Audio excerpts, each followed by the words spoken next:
ঢুকতে দেরি হবে, এই মহব্বতের কারণে জান্নাতে ঢুকতে দেরি হবে না ইনশাআল্লাহ। কিন্তু লাগবে কোরআনের প্রেম আমার অন্তরে লাগবে। মানুষ ছাড়াও, হয় না, মানুষ ছাড়াও কিছু প্রাণী আছে, হায়াওয়ানাত আছে, গরু ছাগল আছে, কুত্তা আছে, বিড়াল আছে, ওরাও জান্নাতে যাবে। কারণ একটাই, ওরা কোরআনকে মহব্বত করার কারণে, উলামায়ে কেরামদেরকে মহব্বত করার কারণে ওই কুত্তাও আল্লাহ কিয়ামতের দিন জান্নাতে ঢুকাবে। বুঝেন নাই কথা? বুঝেন নাই মনে কথা? ছোট্ট একটি ঘটনা বলে শেষ করবো ইনশাআল্লাহ, বড় সময় আমার বেশি নাই। ওনা মালিক ইবনে দিনার রাহমাতুল্লাহি আলাইহি, নাম কি? আল্লাহর ওলি মালিক ইবনে দিনার রাহমাতুল্লাহি আলাইহি, আল্লাহর কুতুব। উনি একদিন রাস্তা দিয়ে হাঁটতেছে, তো হাঁটার সময় দেখে উনি কেমন বড় আল্লাহর ওলি, দেখেন আল্লাহু আকবার, উনি কুত্তার কথা ভাষা বুঝতেন। আল্লাহু আকবার, কেমন মানুষ ওনারা, হ্যাঁ কেমন মানুষ ওনারা, উনি কেমন আল্লাহর ওলি ছিলেন। উনি রাস্তা দিয়ে হাঁটতেছেন, দেখতেছে ফেরেশতারা এই জান্নাতের জান্নাত আর জাহান্নামের মিষ্টি দেখতেছে। এক জায়গায় বসে জান্নাত আর জাহান্নামের কি দেখতেছে? মিষ্টি দেখতেছে। তো মালিক ইবনে দিনার দেখে দাঁড়ায় গেছে, বলতেছে ফেরেশতারা, ভাই তোমরা কি করতেছো? যাবে তো আমরা জান্নাত জাহান্নামের মিষ্টি করতেছি। এই কথা শুনি না মালিক ইবনে দিনার বলতেছে, ভাই ফেরেশতা দেখো তো আমার নামটা জান্নাতের কয় নম্বর কাতারে সিরিয়ালে আছে? সুবহানাল্লাহ বলবেন না? এবার ফেরেশতা খাতা উল্টানে আরব, দফতর উল্টানে আরম্ভ দেখতেছে। 1 নম্বর সিরিয়াল, 2 নম্বর সিরিয়াল, 3 নম্বর সিরিয়াল, কোন পৃষ্ঠা সব খাতায় উল্টায় আলাইছে, কিন্তু কোন পৃষ্ঠার ভিতরে তার জান্নাতের কোন নামের খাতার নাম নাই। আল্লাহু আকবার। এবার মালিক ইবনে দিনার বলতেছে, এই নাম আমার পাইছো? কোন আপনার নাম তো কোন জান্নাতের কোন লিস্টের ভিতরে পড়ে নাই। পড়ে না, ভালোভাবে দেখো না, আমার নাম অবশ্যই আছে। কারণ কি? আমি যদি আলেম না হতে পারি, আমি যদি আল্লাহর ওলি না হতে পারি, যদি আমি মুত্তাকি সালিহিন না, তবে জানিয়ে রাখো ফেরেশতারা, আমি এই দুনিয়াতে যারা উলামায়ে কেরাম, যারা সালিহিন মুত্তাকি, ওদেরকে অন্তর দ্বারা, ওদেরকে মন প্রাণ দ্বারা ভালোবাসি। এর বরকতে হলেও আজকে আমার নামটা জান্নাতের লিস্টে লেখা দাও। এই কথা আমাদের সঙ্গে সঙ্গে এই মালিক ইবনে দিনারের নামটা জান্নাতের প্রথম কাতারে লিখে গেছে।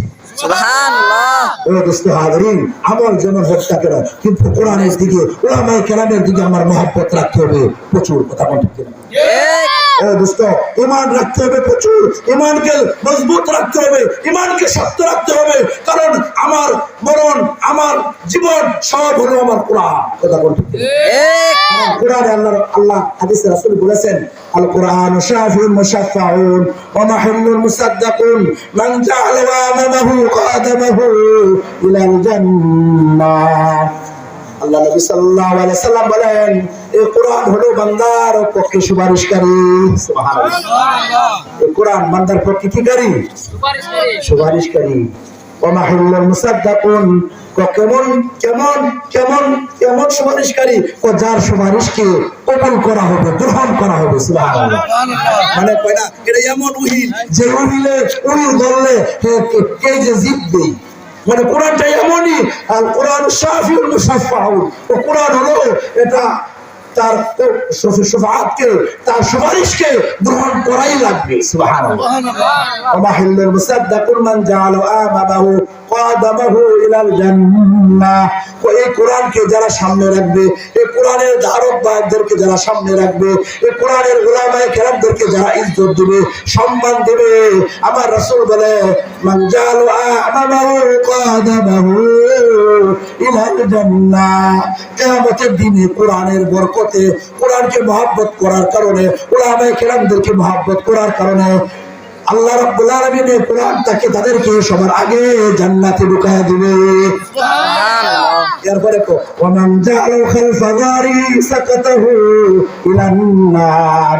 আর যারা নাকি কোরআনকে পিছনে রাখবে, কোরআনের ধারক বাহকদেরকে ইজ্জত দিবে না, যারা কোরআনের ধারক বাহকদেরকে জেলখানায় আবদ্ধ রাখবে, যারা নাকি কোরআনের ধারক বাহকদেরকে অনার্থকভাবে জুলুম অত্যাচার করবে, ফাঁসি দিয়া মারবে, অনার্থক বছরের পর বছর ওদেরকে জেলখানায় রাখবে, আমার রাসূল বলেছে কিয়ামতের দিন ওই কোরআন লাত্তিয়া লাত্তিয়া জাহান্নামে নিক্ষেপ করে দেবে।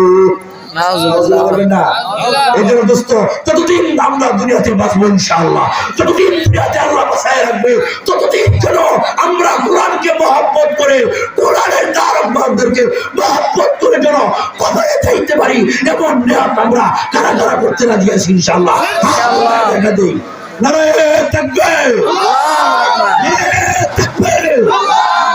আল কোরআনের আলো, আল হাদিসের আলো, আল্লাহু আকবার। আল্লাহ আমাদেরকে কোরআনের জন্য, কোরআনের জন্য, কোরআনের পাখি হিসাবে যেন আমরা কবরে যাইতে পারি, সেই তৌফিক দান করে বলে আমিন। হাজরিন, সময় অল্প সময়, আমাদের মেহমানরা অনেকে উপস্থিত হাজির আছেন এখানে। আমার কথা বলা আসলে কোনো বেয়াদবি হইতেছে, হ্যাঁ শেষ করে দিচ্ছি ইনশাআল্লাহ, অল্পতে শেষ করে দেব।